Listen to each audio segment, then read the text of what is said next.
예전엔 조금만 조심해도 금방 빠졌는데 요즘은 숨만 쉬어도 찌는 것 같아요. 이런 푸념 혹시 여러분의 이야기는 아닌가요? 안녕하세요. 건강하소소입니다. 오늘은 50대 이후 특히 여성 시청자분들이 가장 공감하고 또 가장 고민하는 주제에 대해 이야기해 볼까 합니다. 바로 갑자기 불어난 몸무게와 절대 빠지지 않는 뱃살 문제입니다. 오늘 영상은 단순히 체중을 줄이는 방법을 넘어 갱년기 이후 우리 몸에서 일어나는 근본적인 변화를 이해하고 건강을 위협하는 내장 지방과 현명하게 싸우는 법을 제시해 드릴 겁니다. 이 영상은 여러분의 건강한 노년과 활력을 되찾아줄 귀한 정보로 가득합니다. 놓치지 마시고 구독과 좋아요로 저희와 함께 꾸준히 건강을 관리해 주세요. 자, 그럼 지금 바로 시작하겠습니다. 1장. 어느 날 갑자기 불어난 몸무게. 우리 시청자분들 중에는 60세 김정자 씨와 비슷한 고민을 가진 분들이 많으실 겁니다. 김정자 씨는 요즘 체중계 앞에 서기가 무섭습니다. 특별히 많이 먹은 것도 아닌데 체중이 어느새 7kg나 늘었죠. 김 씨는 나이살이라고 치부하기엔 붓기와 살이 오르는 속도가 너무 빨랐다고 하소연합니다. 갱년기가 시작된 이후부터 몸이 붓기 시작했고 특히 배와 허리 주변으로 살이 몰리는 느낌이 강하게 들었습니다. 걱정스러운 마음에 걷기 운동도 시작하고 저녁 식사량도 줄여봤지만 체중은 꿈쩍도 하지 않습니다. 심지어 잠깐 식사량을 늘리면 귀신같이 바로 체중계 숫자가 올라갔습니다. 도대체 내 몸에 무슨 일이 일어난 걸까요? 노화 때문에 어쩔 수 없는 걸까요? 많은 분들이 김정자 씨처럼 자신의 노력이 부족하다고 자책하지만 사실 문제는 여러분의 의지나 노력 부족이 아닙니다. 문제는 우리 몸의 가장 강력한 조절 시스템인 호르몬의 변화에 있습니다. 50대 전후, 특히 갱년기가 찾아오면서 우리 몸은 이전과는 완전히 다른 체질로 변화합니다. 과거에는 지방이 잘 쌓이지 않던 곳에 지방이 쌓이기 시작하고 기초 대사량이라는 우리 몸의 에너지 소비 자체가 현저히 줄어듭니다. 갱년기 이후의 체중 증가는 단순히 외모만의 문제가 아닙니다. 배가 나오고 몸이 무거워지는 것을 넘어 이 체중 증가는 당뇨, 고혈압, 심혈관 질환 같은 만성 질환의 위험 신호입니다. 살이 찌는 방식 자체가 우리의 건강을 위협하는 형태로 바뀌기 때문이죠. 다음 장에서는 우리가 과거에 했던 다이어트 방식이 왜 갱년기 이후에는 통하지 않는지 그 과학적인 이유를 전문가의 목소리를 빌려 자세히 분석해 보겠습니다. 이 근본적인 원인을 이해해야만 비로소 내장 지방과의 싸움에서 이길 수 있는 전략을 짤 수 있습니다. 2장. 다이어트 왜 해도 안 빠질까? 김정자 씨처럼 갱년기 이후 살이 찐 많은 분들은 예전 방식대로 다이어트를 시도합니다. 가장 흔한 방법이 극단적인 식사량 제한입니다. 아침 대신 포만감이 낮은 과일 스무디를 먹거나 저녁 대신 삶은 계란 2개나 닭 가슴살만 먹는 단백질 위주 식사를 하는 식입니다. 물론 이런 극단적인 방법은 초기에 체중계 숫자를 조금 낮춰줄 수는 있습니다. 하지만 며칠이 지나지 않아 피로감, 무기력함, 심각한 짜증이 밀려오기 시작합니다. 왜냐하면 우리 몸은 에너지가 급격히 부족해지면 비상사태로 인식하고 대사율을 더 낮추며 에너지를 저장하려 하기 때문입니다. 결국 참았던 식욕이 폭발하면서 폭식으로 이어지고 다이어트 전보다 오히려 체중이 더 늘어나는 요요 현상을 경험합니다. 이런 실패 경험이 반복되면서 나는 이제 뭘 해도 살이 안 빠지는 몸이구나 하고 자포자기하게 됩니다. 전문가의 경고. 가정의학과 윤 교수는 갱년기 다이어트 실패의 핵심을 다음과 같이 지적합니다. 갱년기에는 단순한 식사량 문제가 아니라 호르몬 변화가 체지방 분포를 완전히 바꿉니다. 즉, 예전처럼 먹어도 지방이 더 잘 쌓이는 극도로 효율적인 저장 체질로 변한 것이죠. 과거 젊었을 때는 섭취한 에너지를 대부분 근육과 활동에 사용했습니다. 하지만 갱년기 이후에는 에스트로겐의 보호막이 사라지면서 잉여 에너지가 이전보다 훨씬 빠르고 효율적으로 지방 세포로 전환되어 축적됩니다. 더군다나 극단적인 다이어트는 근육량을 감소시킵니다. 근육은 우리 몸에서 지방을 태우는 가장 중요한 발전소인데, 이 발전소가 줄어들면 기초 대사량이 더 떨어져 남은 에너지를 태울 능력까지 상실하게 됩니다. 결국 갱년기 다이어트는 식사량을 줄이는 전쟁이 아니라 변화된 몸의 호르몬 환경에 맞춘 전략 전쟁으로 바뀌어야 합니다. 다음 장에서는 이 체질 변화의 주범인 에스트로겐이 어떻게 내장 지방을 불러들이는지 그 비밀을 파헤쳐 보겠습니다. 3장. 갱년기 호르몬 내장 지방을 부른다. 갱년기 이후 체중 증가와 내장 지방 축적을 이해하려면 여성 호르몬인 에스트로겐의 역할을 정확히 알아야 합니다. 에스트로겐은 단순히 생리 주기를 조절하는 역할만 하지 않습니다. 우리 몸의 대사와 지방 분포를 조절하는 가장 중요한 열쇠입니다. 에스트로겐의 이로운 역할. 지방 억제. 에스트로겐은 지방이 복부 주변의 내장 주변에 쌓이는 것을 억제하고 대신 허벅지, 엉덩이의 피하 지방에 저장되도록 유도합니다. 피하 지방은 내장 지방보다 건강에 미치는 악영향이 적습니다. 기초 대사량 유지. 에스트로겐은 근육 유지와 에너지 소비를 촉진하여 기초 대사량을 높게 유지하는 데 기여합니다.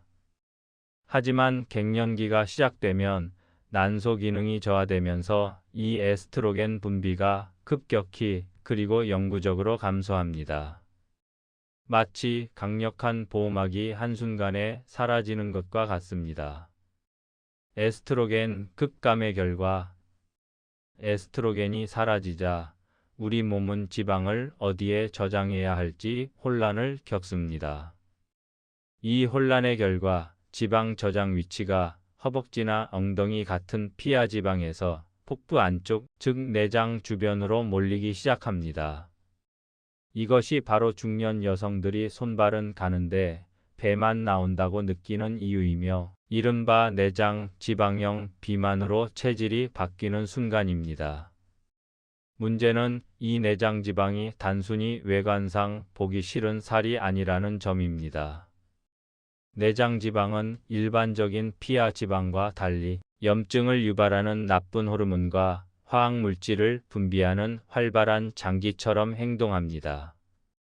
이 지방에서 분비되는 물질들은 인슐린 저항성을 높여 혈당 조절을 어렵게 하고 만성 염증을 유발하여 고혈압, 동맥경화, 당뇨를 불러일으키는 주범이 됩니다. 즉, 갱년기 호르몬의 변화는 우리 몸의 지방을 건강한 저장소에서 위험한 화학 공장으로 바꿔버리는 것입니다. 따라서 갱년기 이후 다이어트는 단순히 체중 감량을 넘어 이 위험한 내장 지방을 제거하여 만성질환으로부터 몸을 보호하는 생존의 문제가 됩니다. 다음 장에서는 체중계 숫자에 속지 않고 이 내장 지방이 얼마나 쌓여 있는지 확인하는 방법에 대해 알아보겠습니다. 4장. 겉으로는 말랐는데 속은 지방 덩어리. 많은 분들이 건강검진에서 놀라운 결과를 접합니다. 몸무게는 정상인데 왜 내장 지방이 많대요? 혹은 나는 마른 비만이라고 하던데요. 이것이 바로 겉으로는 보이지 않는 숨은 비만, 즉 내장 지방형 비만의 심각성입니다. 체중계의 숫자만으로는 알 수 없는 복부 안쪽에 쌓인 지방은 우리 몸을 조용히 병들게 합니다. 숨은 비만의 진단 기준. 의료 전문가들은 체중계 숫자보다 복부 둘레와 체지방률, 그리고 CT 촬영을 통해 내장 지방의 양을 측정합니다. 복부 둘레, 여성의 경우 85cm 이상이면 내장 지방형 비만을 강력히 의심해야 합니다. 체지방률, 체중이 정상이더라도 체지방률이 30% 이상이면 숨은 비만일 가능성이 높습니다. CT 검사 가장 정확하며 복부 CT 촬영 결과 내장 지방 면적이 100제곱cm 이상이면 심혈관 질환 위험이 높은 내장 지방형 비만으로 진단합니다. 내장 지방이 많을 때 나타나는 신체 증상. 내장 지방형 비만은 단순히 배만 나오는 것이 아니라 우리 몸의 대사 시스템을 교란시킵니다. 다음과 같은 증상이 나타난다면 이미 몸이 지방을 태우는 능력을 잃은 상태일 수 있습니다. 식후 피로감과 졸림, 식곤증, 혈당이 급격히 올랐다가 떨어지는 혈당 스파이크 현상이 자주 발생하며 식사 후 심각한 피로감과 졸림을 느낍니다. 이는 인슐린 저항성이 높아졌다는 강력한 신호입니다. 허기 반복과 간식 의존, 배고픔을 느끼는 주기가 짧아지고 특히 단 음식이나 탄수화물 위주의 간식을 끊임없이 찾게 됩니다. 몸이 연료인 포도당을 효율적으로 사용하지 못하고 계속 요구하는 것입니다. 혈당 불안정, 공복 혈당은 정상일 수 있으나 식후 혈당이 급격히 치솟는 현상이 자주 나타납니다. 결국 갱년기 이후의 다이어트는 체중 감량이 아닌 내장 지방 감량을 목표로 해야 합니다. 다음 장에서는 얼마를 먹느냐가 아니라 무엇을 먹느냐에 집중하여 내장 지방을 줄이고 혈당을 안정시키는 갱년기 식단의 핵심 전략을 알려드리겠습니다. 5장. 살을 찌우는 건 많이 먹어서가 아니다. 갱년기 이후 살과의 전쟁에서 승리하려면 얼마나 많이 먹느냐에 대한 강박에서 벗어나야 합니다. 진짜 문제는 무엇을 먹느냐에 달려 있습니다. 많은 분들이 탄수화물을 줄이거나 굶어서 체중을 줄이려 하지만 이는 실패로 가는 지름길입니다. 우리 몸은 여전히 에너지가 필요하며 갱년기에는 특히 근육량 유지를 위해 단백질과 영양소가 절실합니다. 내장 지방을 축적시키는 주범, 정제 탄수화물. 갱년기 이후에는 단순당과 정제 탄수화물이 특히 독이 됩니다. 흰쌀밥, 흰빵, 면류, 설탕이 많이 들어간 간식 등이 여기에 해당합니다. 혈당 급상승, 정제 탄수화물은 소화가 빠르기 때문에 혈당을 단시간에 급격히 올립니다. 이를 혈당 스파이크라고 합니다. 인슐린 과잉 분비, 우리 몸은 이 급격히 오른 혈당을 처리하기 위해 인슐린을 과도하게 분비합니다. 지방 축적, 이 과도하게 분비된 인슐린이 남은 포도당을 긁어모아 지방으로 바꾸어 복부 내장 주변에 축적하는 것입니다. 갱년기 다이어트 식단의 핵심 전략, 잘 먹는 것. 갱년기에는 이 혈당 스파이크를 막고 지방 대신 근육을 유지하는 균형 잡힌 식사가 핵심입니다. 복합 탄수화물 선택, 흰쌀밥 대신 잡곡밥, 현미밥을 선택하고 빵 대신 통곡물을 소량 섭취하세요. 복합 탄수화물은 소화가 느려 혈당을 천천히 안정적으로 올려 인슐린의 과잉 분비를 막아줍니다. 양질의 단백질, 근육량 유지를 위해 매 끼니 두부, 닭 가슴살, 생선, 살코기 등 양질의 단백질을 충분히 섭취해야 합니다. 채소와 섬유질. 식사 전에 채소를 충분히 섭취하여 섬유질이 먼저 위장을 채우게 하세요. 섬유질은 포만감을 높이고 탄수화물의 소화 흡수 속도를 늦춰 혈당 스파이크를 예방합니다. 건강한 지방, 견과류, 아보카도, 올리브오일 등 불포화 지방산을 적당량 섭취하여 호르몬 균형과 포만감을 유지하세요. 갱년기 다이어트의 핵심은 덜 먹는 게 아니라 혈당을 안정시키고 근육을 지키는 잘 먹는 것에 있습니다. 식사량을 무조건 줄이기보다는 접시 위의 음식을 현명하게 교체하는 것이 내장 지방을 줄이는 첫걸음입니다. 6장. 다시 젊어지는 습관, 내장 지방을 줄이는 법. 내장 지방은 우리 몸의 오랜 습관이 만들어낸 결과물입니다. 따라서 단기간에 빠지지 않지만 꾸준히 올바른 생활 습관을 실천하면 반드시 극복할 수 있고 몸은 다시 젊어집니다.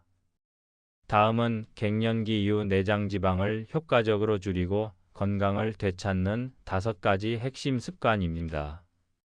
1. 식사 시간을 일정하게 유지하세요. 우리 몸은 규칙적인 식사에 익숙해져야 합니다.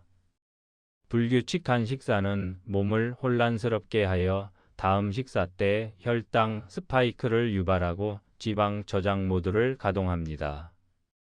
매일 비슷한 시간에 규칙적으로 식사하는 것이 인슐린 분비를 안정화시키는 가장 좋은 방법입니다. 2. 복합 탄수화물 중심의 식단 균형을 잡으세요. 이것이 다이어트의 가장 중요한 축입니다. 흰쌀밥 대신 잡곡밥을 먹고 반찬은 채소와 양질의 단백질로 2대1 비율을 유지하세요. 식사를 할 때는 섬유질인 채소 먼저, 그리고 단백질, 다음엔 탄수화물을 먹는 순서로 습관을 들이면 혈당 상승 속도를 늦출 수 있습니다. 3. 하루 30분 이상의 가벼운 유산소 운동. 고강도 운동은 무릎에 부담을 줄 수 있습니다. 내장 지방을 줄이는데 가장 효과적인 것은 하루 30분 이상, 숨이 약간 찰 정도의 빠른 걷기입니다. 유산소 운동은 폭부 지방을 에너지로 끌어다 쓰는 지방 대사를 활성화하여 내장 지방을 태우는데 직접적인 도움을 줍니다. 근력 운동을 병행하여 근육을 지키는 것도 필수입니다. 4. 충분한 수면으로 호르몬 균형을 맞추세요. 수면 부족은 식욕을 촉진하는 호르몬인 그렐린을 증가시키고 식욕을 억제하는 렙틴을 감소시킵니다. 즉, 잠이 부족하면 식욕이 폭발합니다. 최소 7시간 이상 충분한 수면을 취하여 스트레스 호르몬인 코르티솔의 수치를 낮추고 식욕 호르몬 균형을 맞추는 것이 내장 지방 관리에 필수적입니다. 5. 체중보다 허리 둘레를 체크하세요. 체중계 숫자에 일희일비하지 마세요. 진짜 적은 내장 지방입니다. 매주 허리 둘레를 재어 기록하세요. 여성은 85cm 미만이 목표이며 허리 둘레가 줄어드는 것은 내장 지방이 성공적으로 연소되고 있다는 가장 정확한 증거입니다. 가정의학과의 윤 교수는 시청자들에게 마지막 조언을 남깁니다. 갱년기 식단은 줄이는 게 아니라 균형을 잡는 것입니다. 먹는 것을 두려워하지 말고 올바른 음식을 선택하고 규칙적인 습관을 만드세요. 작은 습관의 변화가 당신의 노년을 완전히 바꿀 것입니다. 갱년기는 피할 수 없는 자연의 섭리이지만 그로 인해 초래되는 내장 지방과 만성 질환은 충분히 관리할 수 있습니다. 내 몸의 변화를 이해하고 올바른 습관으로 대응한다면 당신은 다시 활력 넘치는 젊은 몸을 되찾을 수 있습니다. 당신의 건강한 노년을 위해 오늘부터 한 숟가락의 현명한 선택, 한 걸음의 꾸준한 움직임이 달라져야 합니다. 이 영상이 여러분의 내장 지방과의 전쟁에 도움이 되셨다면 구독과 좋아요, 그리고 댓글로 여러분의 다이어트 경험과 노하우를 함께 나눠주세요. 여러분의 이야기가 다른 누군가에게는 큰 용기와 힘이 됩니다. 다음에도 더욱 유익한 건강 정보로 찾아뵙겠습니다. 감사합니다. 건강하세요.